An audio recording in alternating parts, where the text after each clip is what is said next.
Hi, my name's Steve Lewis. Welcome to Fit for Function, www.fitforfunction.com.au. Today we're going to look at unilateral balance. We're going to look at unilateral stability. And really what that means is that we need to be mobile at the key areas of the body in order for us to be stable and successful so that we can balance. Balancing isn't about being really rigid and still. When you really think about what balance is, it's the ability to fluidly be able to load in a certain direction, to transfer your weight, let gravity take you, for you to then to be able to decelerate that and then bring yourself back home safely. So balance really is the ability to load smoothly if taken off course or taken out of your usual usual comfortable movement pattern, and once you're there, being able to then bring that back. So we're going to use the single leg balances. We're going to use some different reaches to get different reactions in the body, and show you some ways that we can do triplane, unilateral, single leg balance work.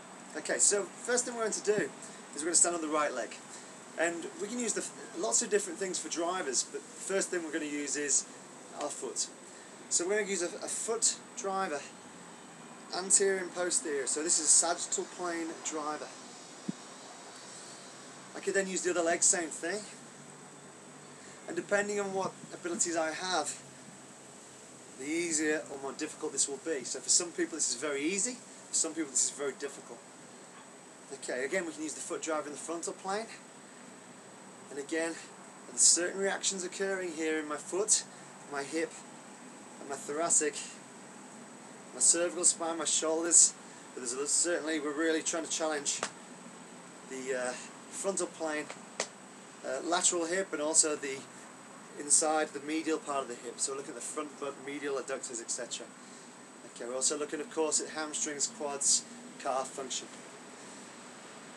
We then get a transverse plane driver. So we've got, again, foot driver around here and around here. So we're creating internal and external rotation at the hip joint. We're driving our foot into supination and pronation. So again, all motions that we need in upright function. Again, we're taking that into internal and external rotation. Again, feeding in good information in the transverse plane through the foot, through the knee, through the hip, and into the body, into the trunk. Okay, great. We could then take that single leg balance exercise. We can then use a hand driver. So again, on my right foot, I can use sagittal plane. So I can take my hands, reach anywhere, any angulation at sagittal plane. So we can start here at knee height, to overhead, knee height to overhead. I could then go ground if I wanted to posterior at overhead. Again, getting a different response in the body depending on what I'm looking for with my clients. All of these motions are functional, so we need to really challenge all the different spectrums and different angulations. Again, let's have a look at the left side. I can go ankle to posterior overhead. I could go knee to overhead. If I wanted to, I could just go from knee to shoulder.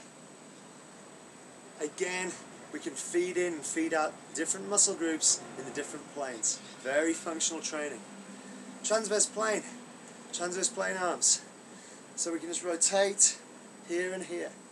One side, I'm feeding out the back butt, but at the same time as I feed out the back butt, I feed in the front butt. So as I go this way, we feed in the front butt, and this way we feed in the back butt, particularly in the transverse plane. Try the other side. Again, my body is being thrown off center. I have to decelerate that and bring that home. And that's what good balance is. The ability to be able to do that and control that well. Again, let's have a look. Let's have a look at the frontal plane. Hand drivers. Again, I can take them overhead, like so, to create this frontal plane motion throughout the chain. Again, I've got the wobbles a little bit, but that's all part of it. And that perhaps tells me I've got a little bit of work to do. And again, on this side here.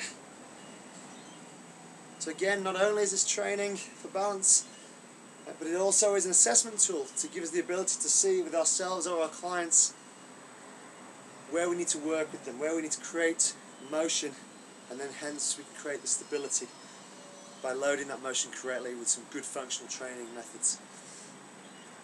Okay, I could then take that if I wanted to, and I could use a head driver. So again, this isn't something you would often see, but again, it's very functional. Often when you play a sport or you're doing something, walking around, and your head just catches something. So I could be walking down the street, something catches my eye, and I just kind of look over there, and as I do so, I'm on this one leg here, and then as I come, I land on this other leg, and I have to be able to decelerate that and then carry on. I may just be looking around the corner, something might make me jump from behind, I'm just going to quickly turn around. Again, as you see, as I turn, I will load off this leg onto this one to be able to see what's going on. So I will turn around like so. Again, I need the ability to be able to load, come back, load, and then come back again. So let's try this. Head drivers. Let's go head drivers, rotational. So I can start slowly. This is tough. So I might use a little toe touch just to make it a little bit easier for myself so that I can get good load. I can go a bit quicker. Again, that's going to make it tougher. You're going to turn to the side. Start slowly. Use the toe touch again because I'm a little bit off key there and I can't quite get the motion I'm looking for. So I'm just going to regress it slightly using the head driver. Using the head driver. Same thing, frontal plane. Frontal plane, I'm just going to let my head come over to the side. Whoa, tough one. Head come over. So of course this as well is challenging my proprioceptive ability, challenging my balance, and because again I'm throwing my eyes off the horizon, my body has to respond and be able to adjust for that, and it's very, very tough, very difficult. So again, head driver, whoa. So again, I really like my eyes to be on the horizon when I'm doing this kind of stuff, so this is a very, very interesting one for me. Okay, that's good. And again, I can go sagittal plane, and all I do here is I can just look down behind me, then I can look overhead. Look down behind me, looking overhead. Looking down behind me. Very, very difficult, as I say. As soon as those eyes are off the horizon, our sense of balance is thrown out. Proprioceptors have to work very, very hard. The muscle spindles are working hard. The joints have to really react on their own without the aid of the vision. Let's go to the right side. So again, head comes down, head overhead, looking behind, overhead, and again, taking it down. Oh, my right side really struggling here. This just shows, whoa, by using different drivers we can suddenly tweak things up or tweak them down depending on what we want to achieve. Okay, that's some unilateral stability training in 3 planes of motion using a couple of different drivers just to give you some ideas and a taste of what I do with my clients. Thank you for watching Fit for Function. I've enjoyed today, and I'll see you soon with some more Fit for Function videos. Thanks.